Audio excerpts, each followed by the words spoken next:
샬롬 샬롬. 오늘도 전 시간에 이어서 탕부 하나님과 두 아들의 이야기 두 번째 시간을 여러분들과 함께 시작하겠습니다. 전 시간에도 말씀을 드렸지만 이 누가복음 15장 세 번째 비유는 우리가 탕자의 비유라고 알고 있는 이 비유를 새롭게 여러분과 함께 해석하여 이야기를 나누는 시간으로 이제는 탕자의 비유, 이 비유의 특징을 둘째 아들에게 두지 말고 탕부 하나님과 두 아들의 이야기라고 우리가 기억하자 제가 말씀을 드렸습니다. 오늘은 두 번째 시간으로 우리는 큰 아들과 작은 아들처럼 우리도 잊어버린 두 아들처럼 세상을 향해 질주하고 있는 모습들을 우리가 한번 살펴보겠습니다. 세상을 향해 각자 다른 마음을 가지고 질주하는 그 아들들을 바라보며 계산하지 않는 하나님의 사랑, 그 사랑에 우리가 한번 감동에 빠져볼까 합니다.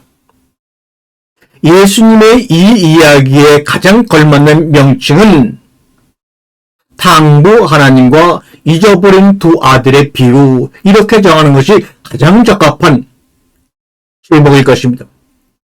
이 탕부 하나님과 잊어버린 두 아들의 비유라는 이 제목의 드라마는 1막과 2막으로 구성되어 있습니다. 1막의 제목은 잊어버린 둘째 아들이고 2막의 제목은 잊어버린 맏아들입니다. 먼저 짧지만 충격적인 요청으로 1막이 시작이 되지요. 따다다단. 둘째 아들은 아버지에게 가서 아버지요, 아버지의 많은 재산 중에서 내게 돌아올 분깃을 내게 주소서라고 누가복음 15장 12절로 1막이 시작됩니다. 이 비유를 들은 그 당시의 최초의 총중들은 이런 요구에 기절 초풍을 했을 것입니다. 아들이 가산의 일부를 자기 목으로 바라는 게 부당해서가 아닙니다. 당시에는 아버지가 죽으면 맏아들은 다른 자녀보다 2배의 유산을 받았습니다. 아버지의 상속자가 둘이면 3분의 1은 맏아들이 차지하고 나머지 3분의 1은 둘째에게 돌아갑니다. 그러나 반드시 유산의 분배는 아버지가 죽은 후에만 이루어지는 겁니다. 그런데 오늘 1막에서 보니까 둘째 아들이 지금 유산을 아버지가 건강하게 멋없이 살아계신데 지금 달라고 하는 것은 놀랄 정도가 아닌 모험한 행위입니다. 아버지의 생전에 유산을 구한다는 것은 다른 말로 말하면 빨리 아버지 죽었으면 좋겠다, 아버지가 죽기를 바란다고 말하는 것과 같지 않습니까? 한마디로 둘째 아들의 말은 자신은 아버지의 재산만 원할 뿐 아버지는 싫다, 이런 말입니다. 여태 그에게 아버지라고 하는 것은 유산을 물려받기 위한 수단일 뿐이었는데 이제는 그러한 관계마저도 지겨워졌다, 이 말입니다. 그래서 그는 벗어나고 싶었습니다. 그래서 둘째는 아버지를 감히 찾아가서 이제 내 목을 넘겨주시죠 라고 말하는 것입니다. 그런데 이렇게 무례하고 후레자식 같은 둘째 아들이 이야기하는 것보다 더 놀라운 반응은 그 이야기를 들은 아버지의 반응이었습니다. 아버지의 반응은 둘째 아들의 요청보다 더 충격적이었습니다. 왜요? 당신은 고도의 가부장적인 사회였으므로 어른들, 특히 부모에게 품는 경유와 존경은 더없이 중요한 것이었습니다. 이런 상황에서 그 당시 가나안의 정통적인 아버지가 당연히 보일 반응은 아들을 호되게 꾸짖은 다음에 집안에서 내어 쫓는 겁니다. 그런데 이 아버지는 그러기는커녕 누가복음 15장 12절에 그 이야기를 듣자마자 그 살림을 나눠주었다고 말합니다. 여기서 그 살림을 나눠주었다는 것을 우리가 이 의미를 이해하려면 본문의 살림이라고 번역된 단어는 비오스입니다. 비오스. 근데 원래 비오스라는 단어는 살림으로 쓰인 단어가 아니라 원래 우리의 생명을 뜻하는 생명이라는 단어입니다. 그런데 이것을 살림이라고 번역을 해버렸군요.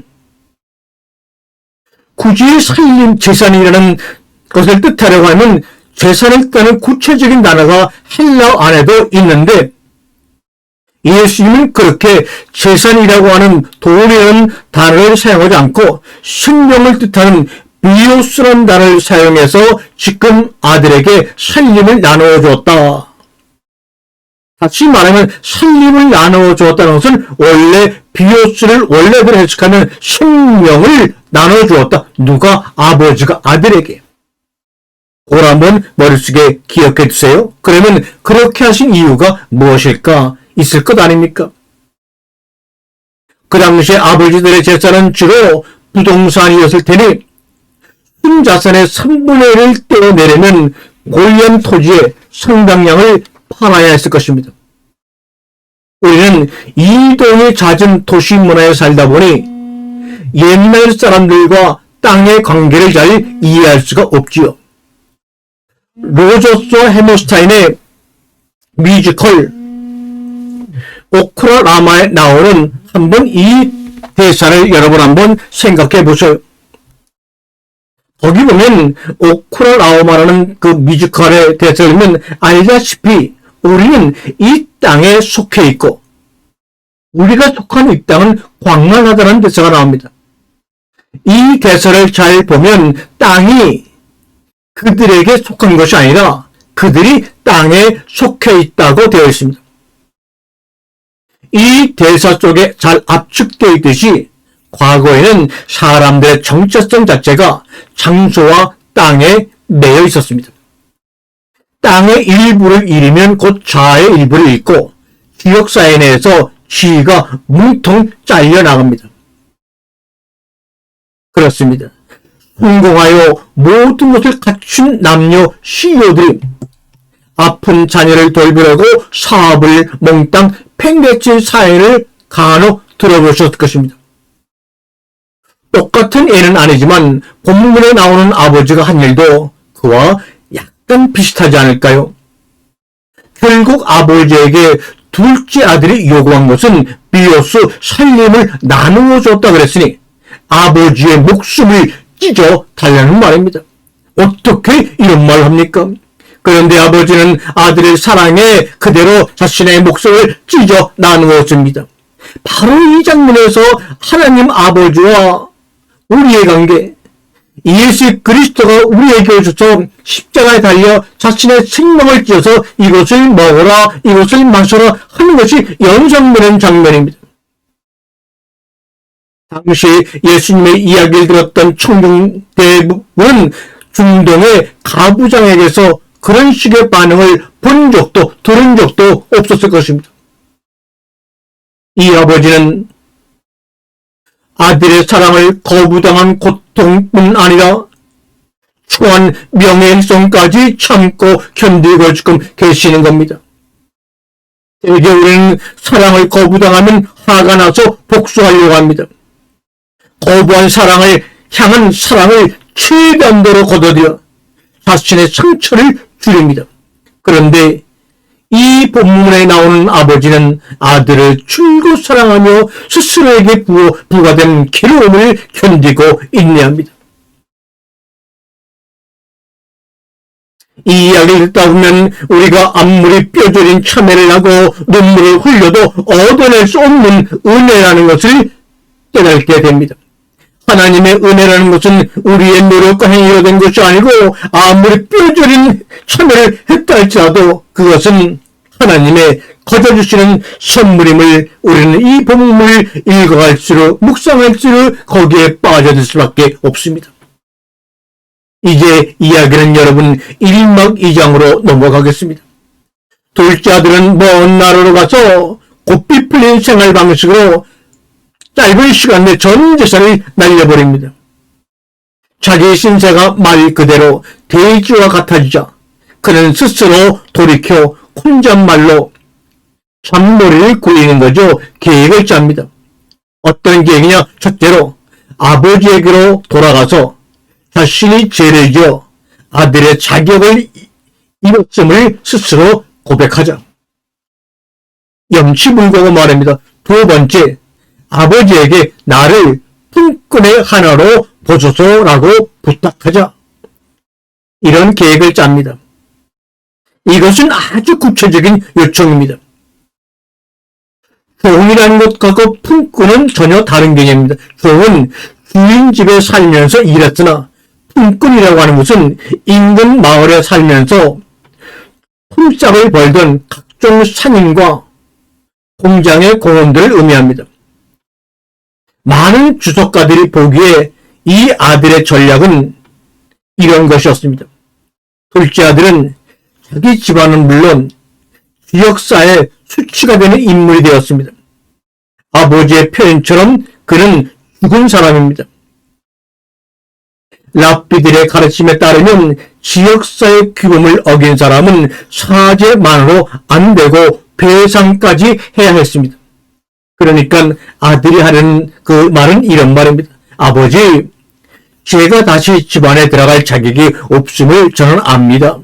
하지만 아버지의 품꾼 중 하나에게 저를 일꾼으로 붙여주신다면 일을 배워 품삯을 벌어서 조금이나마 빚을 갚겠습니다. 이것이 그의 참 머릿속에서 나온 계획이었습니다. 둘째 아들은 돼지우리에서 이 대사를 끊임없이 연습했을 것입니다. 그리고 이제는 내가 아버지를 만나도록 당당하게 나의 계획을 내가 이야기할 수 있겠구나. 신이 생기자 아버지를 대면할 준비를 마치고 일어나 귀향길에 오릅니다. 여기서 일막은 극적인 마지막 3장으로 넘어가죠. 짠짠짠. 둘째 아들이 걸어오는 모습이 시야에 들어오자 아버지가 그를 보고 맨발로 달려갑니다.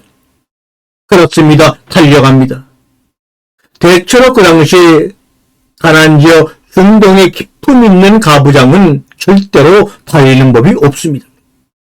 아이와 여자와 젊은 남자는 달릴 수 있었으나 지역사의 점잖은 기둥이자 대농장의 소유주인 아버지 가장은 달랐습니다. 그들은 아이처럼 겉옷을 걸쳐올려 다리의 맨살을 드러내 보이지 않았습니다. 그런데 이 아버지는 그렇게 하고 있는 겁니다. 아들에게 달려가, 맨발로 달려가, 맨살을 드러내며 달려가 자신의 감정을 그대로 다 내어 보입니다. 아들을 끌어안고 엉엉 울며 입을 막 맞춥니다. 이게 도대체 뭐야? 아들은 정신이 없어 깜짝 놀라 기절할 정도가 되었을 것입니다. 그는 너무너무나 아버지의 행동에 당황해서 앞으로의 계획을 주섬주섬 서툴게 늘어놓으려 합니다. 그러나 그 순간 아버지가 그의 입술에 입을 맞추면서 말을 막아버리고 맙니다. 그는 아들이 많이 연습한 대사를 묵살했을 뿐만 아니라 오히려 빨리 제일 좋은 옷을 내어다가 입혀라 라고 종들에게 명합니다. 여러분, 그 집에서 제일 좋은 옷이라면 당연히 아버지의 옷이었을 테고 이는 아들의 신분이 회복되었다는 확실한 징표입니다. 아버지의 말은 이런 뜻입니다. 나는 내가 빛을 다 덮을 때까지 기다리지 않을 거야. 뼈 빠지게 노력을 다 할 때까지 기다리지 않을 거야. 내 힘으로 자격을 얻어서 이 집안에 들어오는 게 아니야.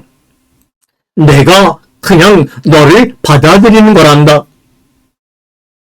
내 지위와 명예의 옷으로 내 헐벗은 몸과 가난과 누더기를 난 덮으련다. 아멘. 할렐루야. 아버지는 종들에게 명예의 축하회를 열어 살찐 송아지를 내놓게 합니다. 그 사회에서는 평소 끼니에는 고기가 없었습니다. 육류는 고기는 값비싼 진미라서 대개는 특별한 행사나 잔치 때에만 맛볼 수 있었습니다. 더군다나 고기 중에서도 살찐 송아지는 너무너무나 비싼 고기였습니다. 이 정도의 잔치는 가장 기쁜 일이 있었을 때만 벌어질 테고 필시 온 마을의 사람들이 초대되었을 것입니다. 어느새 말이 번져 나가 금세 잔치에 흥이 무르익고 풍악과 춤까지 곁들여졌습니다. 이 모두가 가정과 지역사회로 살아 돌아온 둘째 아들을 환영하기 위해서였습니다. 여러분 한번 이 장면을 마음속으로 상상해보세요. 얼마나 감격스러운 장면입니까? 물론 이 막에서 아버지는 맏아들의 훨씬 더 복잡하고 유해한 영적 상태를 다뤄야 합니다. 하지만 그런 형들의 사고방식에 도전을 가는 깜짝 놀랄 메시지가 이미 1막에도 나와 있습니다. 하나님의 사랑과 용서는 그 어떤 죄나 허물도 다 사면에 회복할 수 있다는 것입니다. 여러분과 내가 어떤 사람이고 어떻게 살아왔든 상관없습니다. 오히려 사람을 괴롭히거나 심지어 살해해서도 상관없고 자신을 지독히 확대해서도 상관없습니다. 동생은 아버지 집에 양식이 풍족할 줄은 알았으나 이제 아버지의 은혜도 풍족함을 깨달았습니다. 아버지의 사랑으로 용서하고 덮지 못할 악은 없고 아버지의 은혜에 맞먹을 만한 죄는 이 우주 가운데 없습니다. 그러면 문제는 아담에게로 한번 돌아가 보겠습니다. 아담은 실제 인류의 첫 번째 조상이라면 그 죄는 우리가 원죄라고 하는 그 죄는 왜 수천 년이 지난 뒤에서야 예수를 통해서 해결하셨는가 하는 문제가 나옵니다. 그러나 아담이 여러분과 나라면 탕자의 비유에 나오는 하나님의 사랑이 맞지요. 하나님의 사랑을 다시 한번 확증하시는 사랑의 폭포가 바로 육신을 입고 오신 예수 그리스도의 죽음이요 십자가의 죽음이요 그의 삶입니다. 창세기 2장부터 탕자의 비유까지 이 모든 것은 하나님의 마음을 드러내 보여주신 것입니다. 세상 종교처럼 지키고 섬기고 충성하고 순종하는 율법적인 그런 하나님이 아니라 그런 말입니다. 요컨대 1막에는 무모할 정도로 자신의 사랑을 베푸게 베푸시는 하나님의 은혜가 우리에게 예시됩니다. 그래서 탕부 하나님, 무모할 정도로 자신의 사랑을 베풀게 막 써버리는 하나님이라고 해서 탕부 하나님이라고 제가 제목을 정한 겁니다. 예수님이 보여주시듯이 아버지가 사랑으로 둘째 아들을 끌어안는 시점은 아들이 개가 천사를 자신의 입으로 고백하기 전에 입증하기 전에 일어났을 뿐만 아니라 외워두었던 해에게 대사조차 다 읊기 전이었습니다. 하나님의 은총은 그 어떤 참회의 기도나 공로나 뼈저린 참회로도 얻어낼 수가 없습니다. 하나님 아버지의 사랑과 수용은 값없이 베푸시는 아버지의 선물입니다. 그러나 일막이 아무리 아름다워도 그것만으로는 존재할 수가 없지요. 많은 주석가가 일막에만 초점을 맞추어 이 비유가 전통적인 기독교 교리에 어긋난다고도 얘기합니다. 왜요? 그들은 이렇게 말합니다. 보라, 이 일막에는 속죄가 언급되지 않았다. 예수 그리스도가 십자가에서 죄값을 치를 필요가 없다. 하나님은 보편적인 사랑의 하나님이라서 무슨 일이 있어도 무조건 모든 사람을 수용하신다. 이렇게 이야기하는 사람이 있습니다. 메시지가 만약 그것이었다면 예수님은 여기서 내러티브를 끝내셨을 것입니다. 하지만 메시지가 그게 아니기에 그분은 여기서 이야기를 끝내지 않으셨습니다. 1막이 하나님 아버지의 값없는 은혜를 보여주었다면 앞으로 시작될 제2막은 그 은혜의 값비싼 대가와 이 이야기의 참된 철종을 우리에게 보여주게 됩니다. 여기서 아버지는 죽을 나간 둘째 아들뿐만 아니라 맏아들도 잊어버리는 사건이 일어납니다. 맏아들도 잊어버린 당부 아버지. 형은 종들에게서 동생이 돌아왔는데 아버지가 신분을 회복해 주었다는 말을 전해 듣고 격노합니다. 이제는 둘째 아들이 아니라 큰 아들이 아버지를 욕되게 할 차례가 왔습니다. 그는 아버지가 베푼 어쩌면 가장 큰 잔치이자 공적인 행사에 들어가지 않습니다. 문 밖에 남아 아버지의 행동에 대해 공공연하게 불신임의 표를 던지고 불만을 합니다. 아버지가 맏아들과 말하려고 부득이 잔치자리를 뜬 것은 대축제 주최자로서 그 당시에는 체면이 깎이는 일이었습니다. 그럼에도 아버지는 나와서 큰아들에게 들어가자고 타일러도 보고 애청을 해보지만 그는 한사코 아버지의 요청을 거부합니다. 여러분, 맏아들이 이렇게 격노한 이유는 무엇입니까?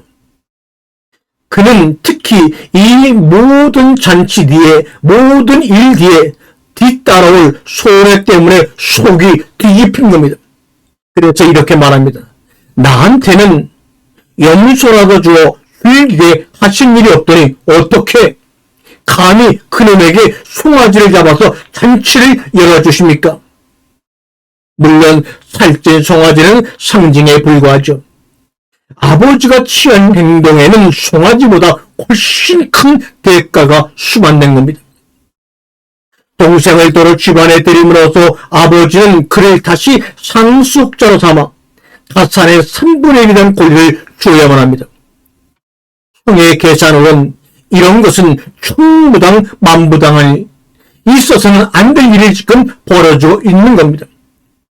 아니 아버지여, 나는 죽도록 일해서 내 목을 벌었지만 그는 한 일이 없으니 번 것도 없습니다. 오히려 쫓겨나 마땅할 뿐입니다. 그런데도 아버지는 그에게 다시 3분의 1에 대한 재산에 대한 권리를 주시고 돈을 퍼주시니 도대체 이 땅에 우리 가정의 정의라는 것은 어디로 간 겁니까? 라고 당당하게 아버지 향해서 호되게 야단을 칩니다. 그래서 형은 자신의 이력과 경력을 내세우며 이렇게 말합니다. 나는 아버지의 명을 어긴 적이 없습니다. 그러니 나는 당연히 권리가 있습니다.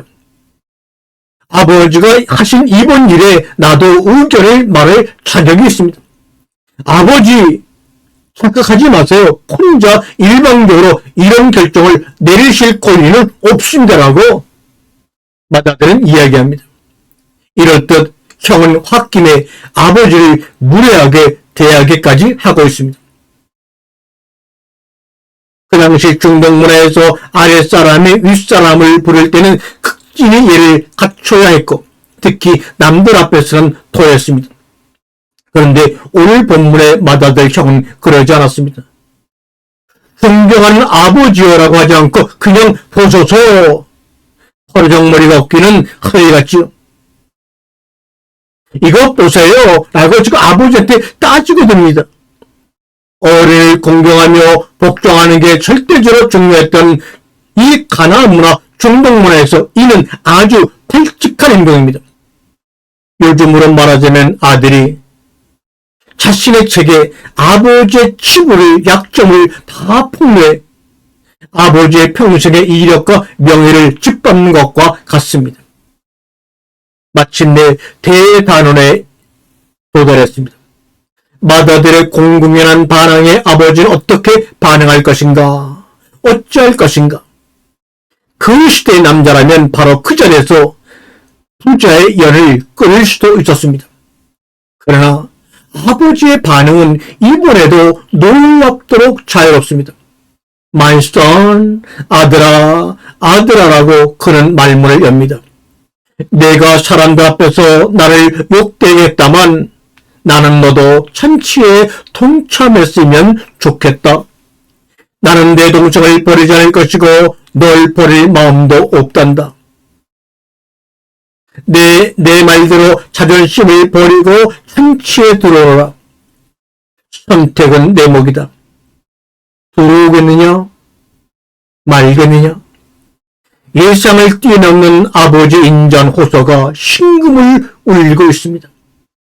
듣는 사람들은, 그 당시의 천정들은 바로 이 예수님의 그 이야기에 잔뜩 빠져 있었습니다. 이 집안은 결국 연합과 사랑으로 다시 뭉칠 것인가? 아니면 두 형제가 화해할 것인가? 이 아버지의 너그러운 죄에 형의 마음에 누그러져 아버지와도 화해를 할 것인가? 궁금하기 견딜 수가 없었습니다. 그런데 우리의 머릿속에 이런 모든 생각이 스쳐갈 때 바로 그 순간에 이 이야기는 그냥 끝나버립니다. 왜 예수님은 이 이야기를 마무리 지어 결과를 우리에게 들려주지 않으시는가? 이것은 이 이야기의 총중이 형들 곧 바리새인들이기 때문입니다. 그분은 자신을 대적하는 이들에게 메시지에 반응할 것을, 말씀에 반응할 것을 촉구하고 계신 것입니다. 그렇다면 그 메시지란 무엇입니까? 이 질문에 대한 답이 나오려면 그분이 지금 밝히시려는 핵심 요지가 무엇인지 다음번 이야기에서 충분히 살펴볼 것입니다. 한마디로 예수님은 하나님과의 관계에 대해 우리가 안다고 생각하는 모든 것을 새롭게 정의해 주십니다.